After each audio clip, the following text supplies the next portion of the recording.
शेषों में आप सभी का स्वागत है। आलस्य क्या है? आपने आलस्य के बारे में सुना होगा, समझा होगा और यहाँ तक आपने स्वयं भी अपने जीवन काल में उसका अनुभव किया होगा। आलस्य एक स्थिति कह सकते हैं आप इसको, या एक ऐसा फेज या ऐसी स्थिति जिसमें आप ऐसे कार्यों को करते हैं या बिल्कुल ही सुस्त हो जाते हैं जिनमें या जिन कार्यों में आपको तकलीफ या कठिनाई या ज़्यादा सोचना समझना नहीं पड़ता है, उन कार्यों को करते हैं। या जैसे नींद हो गया, तो ये दैनिक जीवन के वो क्रियाकलाप हैं जिन्हें करना मनुष्य पसंद करता है। और ये आलस्य केवल मनुष्य में नहीं है, वह सभी प्राणी जो अनुभव करते हैं, सोचते समझते हैं, उनमें ये क्रिया होती है। जो सोचता समझता ही नहीं है, उनमें ये संभव नहीं है, क्योंकि सोचने समझने के कारण ही ये उत्पन्न होता है। इसको हम इस तरह से समझ सकते हैं या स्पष्ट कर सकते हैं। ध्यान रहे, शेषों विषय तथ्यों को स्पष्ट करता है। बलराम की चेतना के गहरे अनुभव और मूल विज्ञान की परिभाषा के आधार पर शेषों इन विषय तथ्यों को स्पष्ट करता है। और इसी कड़ी में आज हम आलस्य को डिकोड करते हैं या उनको स्पष्ट होता हुआ देखते हैं। इसको हम इस प्रकार समझ सकते हैं कि जो दैनिक क्रियाकलाप है, दैनिक क्रियाकलाप बाहरी और आंतरिक दोनों तरह से होते हैं।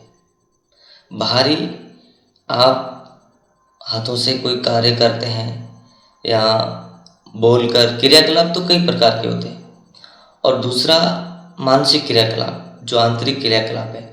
आप किसी चीज़ को समझने के लिए विचार मंथन कर रहे हो, जहाँ आपके ब्रेन का अधिक यूज होता है, तो इन क्रियाकलापों में आपको कुछ अनुभव होता है। इसमें कष्ट या अच्छा फील होना, दो प्रकार के अनुभव होते हैं या सामान्य। तो इस अनुभव को बार बार मन या आप उसको जो अनुभव करते हैं उसका बार बार, फिर उसके अनुसार अगर उसके कोई परिणाम या लाभ अगर उसमें प्रतीत नहीं होता है, या उसके लाभ या उसके परिणाम, उसका जो फायदा है वो आपके लिए उचित नहीं है, तो उससे जो भागने का काम होता है, मन जो उससे भागता है, उसे पीछा छुड़ाने का जो प्रक्रिया होती है, उसी को हम आलस्य के रूप में देख सकते हैं। लेकिन ये एक बार में विकसित नहीं होता है। कई बार जब मन भागता है और अगर आप उसको स्वीकार कर लेते हैं, तब वो आलस बनता है। पहले वो आलस नहीं होता। पहले तो आपके पास मौका होता है उसे समझने का, उसे दूर करने का। जब आपको उस क्रियाकलाप में कोई लाभ मिले या उससे आप कोई लाभ प्राप्त करें, उसको अगर आप लाभ की तरह समझेंगे, तब वह क्रियाकलाप आलस में या आलस को प्रेरित नहीं करेगा। देखो, आलस एक अवस्था होती है कि जिस अवस्था में आप साइलेंट हो जाते हैं या उस क्रियाकलाप को आप नहीं करते हैं। ये मन के बहाने बनाकर भागने का एक मजबूत तरीका है, और ये शरीर के संचालन के लिए प्रकृति के नियम के अनुसार बनाया हुआ है। जो इसे समझ जाते हैं, इसको देख पाते हैं, वह इसमें नहीं उलझते हैं। इसे हम कोई गलती या कोई बुरी चीज़ हम एक तरह से नहीं कह सकते, क्योंकि ये शरीर संचालन का एक प्रक्रिया का हिस्सा है। जिन तथ्यों को हम बिल्कुल आसान समझते हैं, शेषों की दृष्टि में वो बहुत गहरे होते हैं। शेषों किसी भी विषय तत्व को बहुत जटिलता से, उसको गहराई से उसका विश्लेषण करता है, तो उन्हें विस्तार से प्रस्तुत करने का कार्य भी शेष है। अभी हम उसको ऊपरी सतह पर एक बार स्पर्श कर रहे हैं, उसको समझने का प्रयास कर रहे हैं कि आलस्य वास्तव में क्या है। आलस्य का जो जन्म है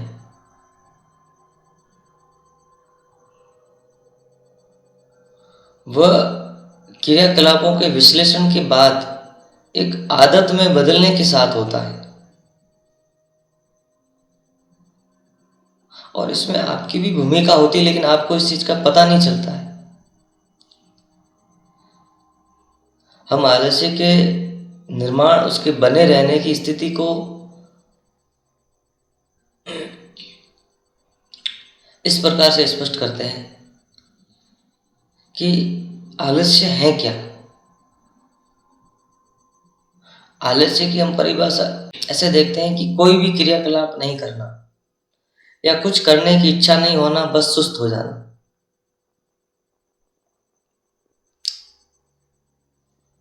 इसका उदाहरण हम इस प्रकार देख सकते हैं कि एक बच्चे को घर के किसी कार्य को करने के लिए उसके पेरेंट्स उसे कुछ कहते हैं कि ये कर लो, या फिर उसे पढ़ने के लिए कहते हैं कि आप ये करो, तो वो जो बच्चा है उस कार्य को नहीं करता, वो उस कार्य को बिल्कुल नहीं करता या बहुत कम करता। उस कार्य को करने की बजाय वो कुछ न करता, और वो साइलेंट अर्थात शांत अवस्था में अपने समय का दुरुपयोग करता रहता है। उसकी इच्छा उस कार्य को करने की नहीं होती, और ये जब बार बार होता है तब वह एक आदत बन जाती है कुछ ना करने की, साइलेंट रहने की। तो इस आदत को, इस पूरी प्रक्रिया को हम बाद में आलस का नाम दे सकते हैं, जब ये परिपक्व हो जाती है आदत।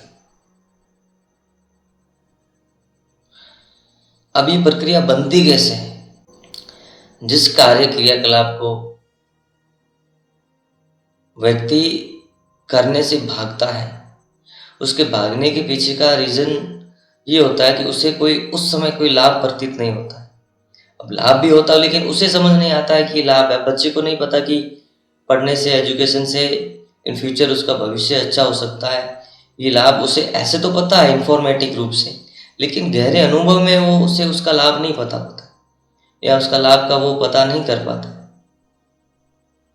उसे केवल इंफॉर्मेशन समझ के छोड़ देता है कि कुछ नहीं है, तो उसका मन उन कार्यों से भागता है।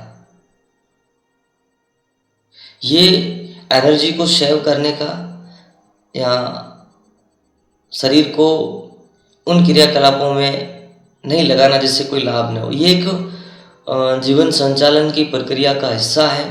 इसे शेषों ने बहुत गहराई से इसको डिकोड किया है, जो आने वाले सत्रों में विस्तारित रूप से आपके सामने प्रस्तुत किया जाएगा, जो कई अनुसंधान शोध संस्थानों के लिए उपयोगी सिद्ध हो सकता है। तो इस प्रक्रिया को हम तोड़ने का क्या तरीका है, इसको स्पष्ट रूप से देखते हैं। अब आलस्य को आपने अपने हिसाब से समझ लिया कि किसी क्रियाकलाप में संलग्न नहीं होना, सुस्त होना और समय का दुरुपयोग करना आलस्य, और आपने अपने हिसाब से समझ लिया। अब इसे तोड़ने का क्या तरीका है, हम इसे कैसे तोड़ सकते हैं? जिस क्रियाकलाप को करने या जिससे आलस्य की जो भावना या जो आलस्य पैदा हुआ है, उसकी एक लंबी प्रक्रिया रही है। ऐसा नहीं कि आलस्य एक दिन में पैदा होता है। आलस्य पैदा होने की यात्रा होती है, पूरा प्रोसेस होता है। उसके बाद वो आलस्य पैदा होता है। और आलस्य व्यक्ति के एक क्रियाकलापों के सेट के आधार पर होता है। कुछ कार्य में व्यक्ति आलस्य करता ही नहीं है, कुछ कार्यों में करता है, ठीक है ना। तो उसके वो सेट के आधार पर होता है।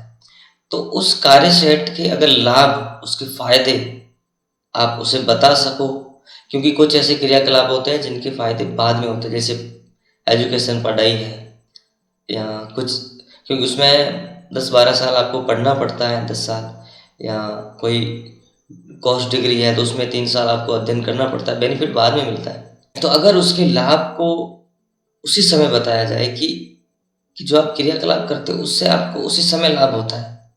जैसे आप नया सीखते हो तो सीखने के प्रति जो रुचि है उसमें अगर ऐसा कुछ उनको बताया जाए या ऐसा उनको अनुभव कराया जाए फायदा या लाभ का, तो उसकी रुचि पुनः क्रिएट होगी उससे। आलस्य का दूसरा नाम ये कह सकते हैं कि किसी चीज में उसकी रुचि नहीं है, तो रुचि धीरे धीरे क्रिएट होगी तो आलस्य एक दिन समाप्त हो जाएगा। तो आलस्य को हम तोड़ भी सकते हैं, लेकिन ये एकदम नहीं टूटेगा। जितना समय इसको बनने में लगा है उतना समय इसके टूटने में भी लगेगा। तो ये आलस्य अधिकांश ऐसे कार्य सेट में होता है जिसका परिणाम वर्तमान में नहीं दिखाई देता है, जैसे पढ़ाई, एजुकेशन हो गया, या नौकरी व्यापार में भी अगर हम तुलना करें आलस्य की तो व्यापार में कम होती है, लेकिन नौकरी पेशे में इसकी स्थिति कुछ अधिक कहीं देखने को मिलती है। तो आलस्य कहने में एक सिंपल सा शब्द है, सरल है, लेकिन इसकी जो बनावट है, इसकी जो बनने की प्रक्रिया है, इसकी जो टूटने की प्रक्रिया है, ये बहुत ही जटिल प्रक्रिया होती है, जिन्हें अगर हम विस्तार से देखें तो पूरा प्रोसेस होता है, जिन्हें शेषों आगे आने वाले सत्रों में आपको स्पष्ट करेगा। और आप शेषों के आरंभ होने की यात्रा को देख सकते हैं। इसके 11 भाग हैं जिसमें महत्वपूर्ण विषयों को स्पर्श किया गया है। मिलते हैं अगले स्पार्क कड़ी में, तब तक के लिए धन्यवाद।